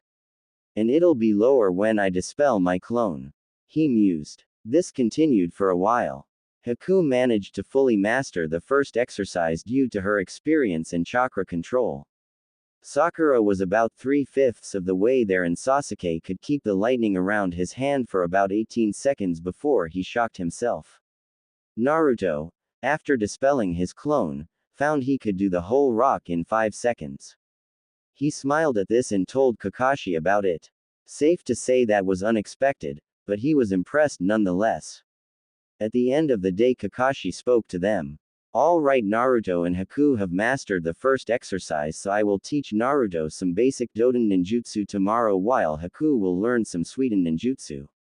Sasuke, Sakura, once you complete the exercises, we will do the same for you. Now, dismissed, he said before he shunshined away. Man, I need to learn that. Hey Haku-chan. You used the shunshin to escape with Zabuza, right? Spoke Naruto. Haku nodded and knew what he was going to say, so she decided to speak before he could. Yes, and I'd be more than happy to teach you it, she said with a smile, which again caused Naruto to smile back. Thanks a lot, Haku-chan, it would really be a lifesaver. I'm tired of using my feet, you know, he said somewhat playfully. Haku laughed at this and just nodded before continuing. Now then, the only sign to the shunshin is the ram sign, then picture your destination and, she said as she shunshined behind him. Quote dot dot dot. You're there. She said happily. Naruto smiled and focused. Well then, see you tomorrow Haku-chan. He said. She returned the gesture before he used his own shunshin to go home. However, the effect surprised Haku. Instead of leaves or smoke in this wake. Dot dot dot. There were small pink gems. The next day, as the group were gathered in Training Ground 7, Kakashi once again split them up. He went to Naruto and waited a moment for the boy to ready himself before speaking. Alright Naruto, I have 2 Doden Jutsu to show you. Once you get the first down, I'll show you the second. Understood, he said, earning a nod and a small smirk. Finally, Jutsu. The boy thought. No matter the rays of intelligence, he was still an energetic kid. Alright, the first jutsu is called Doden. Doryuso, Earth Release, Earth Flow Spears. It will create stone spikes from the ground to impale your opponents. The only seal is bird, so have fun. He said before he shunshined to Haku. Hey Haku, like I said to Naruto, I will teach you 2 basic jutsu. Master the first and I'll give you the second.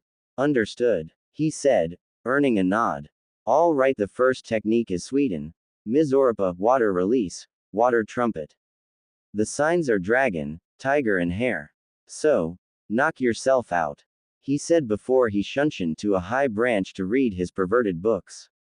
By the end of the week, Naruto and Haku had mostly gotten the techniques down while Sakura and Sasuke finished their elemental chakra manipulation exercises. Sasuke was given the Raiden, Kangekiha lightning release, wave of inspiration to learn, and Sakura was given the same jutsu as Haku. A few days later, the 4 genin had all learned their 2 elemental jutsu after a few days.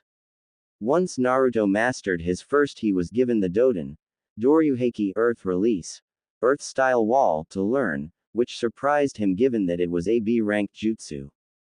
Haku and Sakura were given the Sweden, Sujinheki Water Release, Water Formation Wall, another B-ranked jutsu. Sasuke was given the Raiju Hashiri no Jutsu, Lightning Beast running technique. The genin were all rather happy with their new jutsu. Sasuke had no defensive jutsu since lightning wasn't exactly a defensive element. Unfortunately for a certain Hyoten user, the team was about to receive a mission. This meant she would be alone for a little while. Maybe she could go find Team Asuma and do something with them. At the Hokage Tower, the team entered the mission assignment chamber to find Iruka sitting at the desk. He hadn't really seen Naruto or the rest of his team since just after they'd gotten back from wave due to Naruto cutting down on ramen for healthier foods. So naturally he was a little taken aback by the boy in front of him with a calm, focused expression. Team 7 is here for AC rank mission Iruka-san. Kakashi said professionally, to which his genin just rolled their eyes in amusement. He was doing it to confuse them at this point. Sure, he said. How about this? Minor bandit disturbances near the border of the Land of Fire and the Land of Rice. He said quizzically. Kakashi simply nodded and took the file. He ushered his genin out of the room while Naruto just smiled and winked at Iruka. The man then shook his head. The idiot was still in there at least. All right then, even though this mission states that there is minor bandit disturbances, remember what I've told you. Expect the unexpected. We could have another A rank if we're unlucky enough, said Kakashi, to which his genin nodded. They made their way home to gather all the necessary equipment before heading out. After arriving at the gate, Naruto was surprised to see Haku there, waiting to see him off. Hey Haku-chan, what are you doing here? He asked. She just smirked before hugging him. He was confused by this before hugging her back. I'm seeing you off, you idiot. She chided playfully. Naruto just rolled his eyes and chuckled. She would also call him an idiot now that he was actually smarter. The guy just couldn't win, could he? Well, I'm glad that this idiot is worth all the trouble, he said, pointing a thumb at himself. She blushed lightly and whispered to herself. Yes, you are. He raised an eyebrow, having not quite heard her. What was that, Haku-chan? He said. She smirked and replied. I said whatever you say, idiot.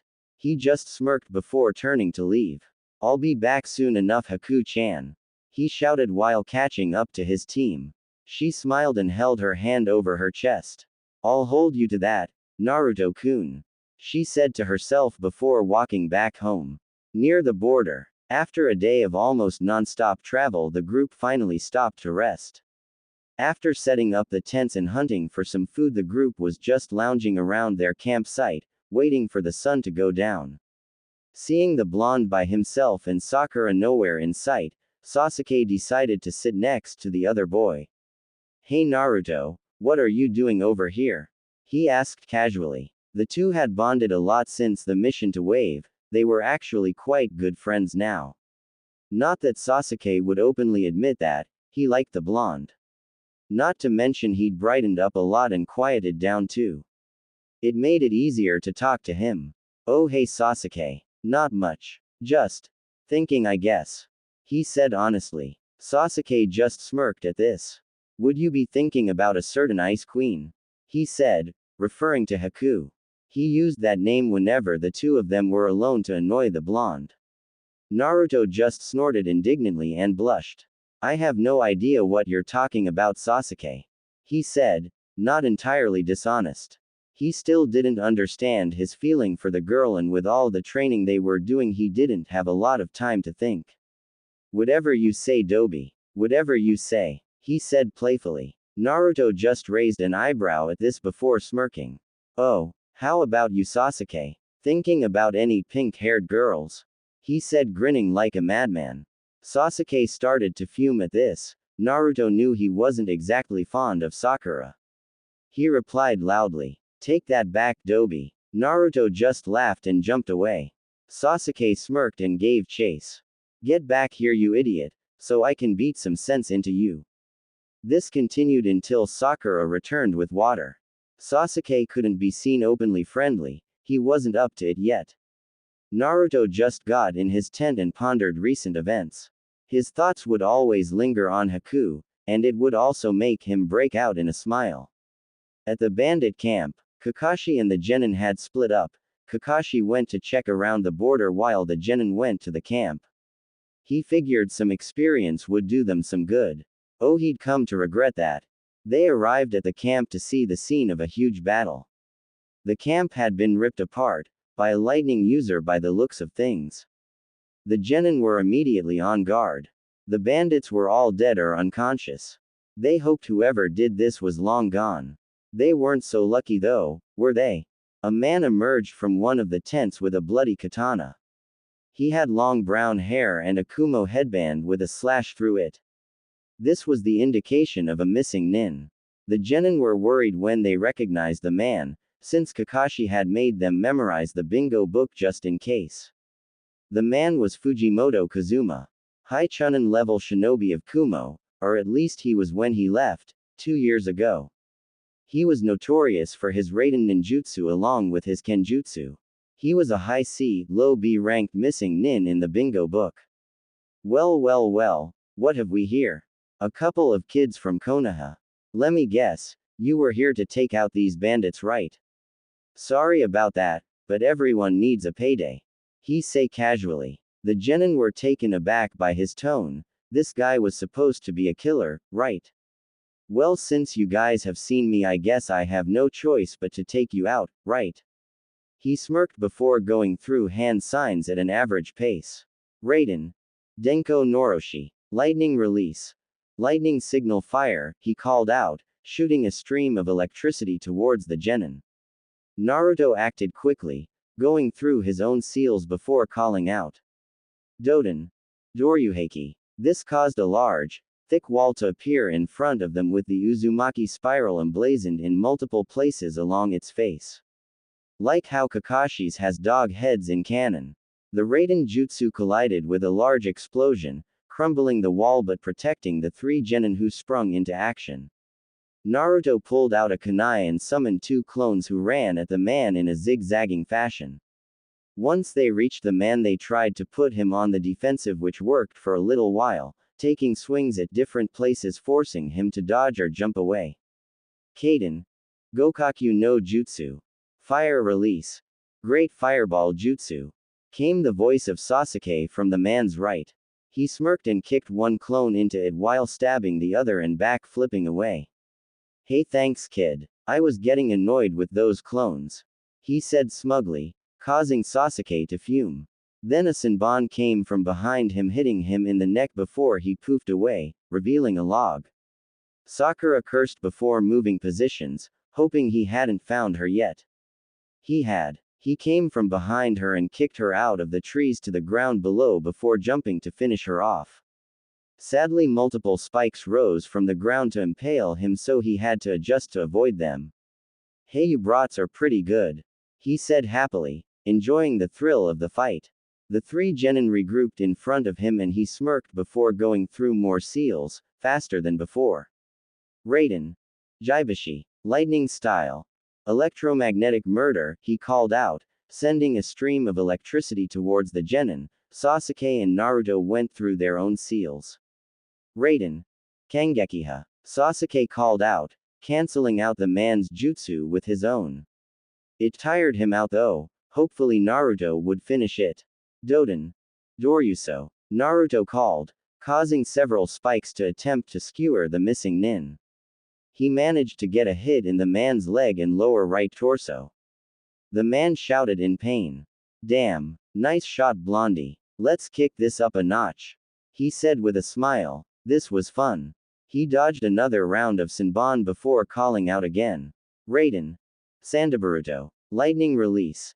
Thunderbolt. He concentrated a large amount of electricity in both hands and discharged it all at once. Naruto and Sakura got away, but Sasuke was still slightly exhausted and couldn't escape. Arg! He screamed through gritted teeth. Fujimoto just smiled and charged with his sword to kill the boy. However, he wasn't expecting what actually happened. Drip, drip, drip. He'd stab the girl instead. Clean through the stomach. Sasuke stared at her wide-eyed. Why? He asked before she smiled and said. Why not? She said, before her eyes closed. Sasuke just stared while the man laughed. Ha, real hero that one. How about you, duck butt? Want to keep this up? He said with a grin. At least he grinned until he heard a certain someone call out an unfamiliar technique. Shoten. Hatsugano Supaiku. Crystal release. Sprouting spike. He turned to the voice and saw a large spike of what appeared to be crystal heading towards him. He dodged it, or so he thought. Out of nowhere, a second spike grew out of the side of the first, going straight through his heart, resulting in instant death. Sasuke just looked at the blonde bewildered. Naruto, how did you do that? He asked with wide eyes. Naruto, however, wasn't listening. He was looking at Sakura's still form. Was the girl dead? That was the sight Kakashi arrived to see. Oh no, he